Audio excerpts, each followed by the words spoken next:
В Лабытнанге сезон дорожного ремонта начнут с участка улицы Подгорная длиной около 700 метров. Одновременно будут укреплены обочины и смонтированы водопропуски. В соответствии со стандартами переместят и остановочный павильон. Автомобильная дорога улицы Подгорная является маршрутной дорогой.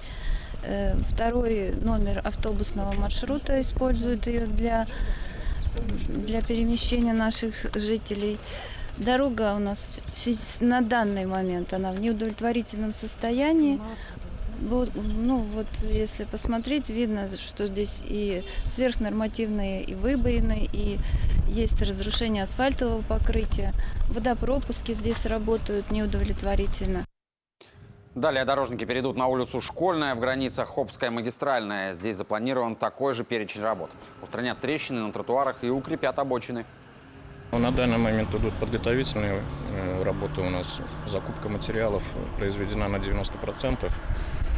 График работы с 1 июня начинается. Ремонтные работы планируют успеть завершить к концу лета с гарантией 6 лет на обоих участках. Напомню, в феврале старт большой дорожной стройки дал губернатор округа Дмитрий Артюхов, объявив 2020 на Ямале годом дорог. Ямал участвует у нас в проекте «Безопасные и качественные автомобильные дороги». Второй год. Показатели прошлого выполнены на 100%.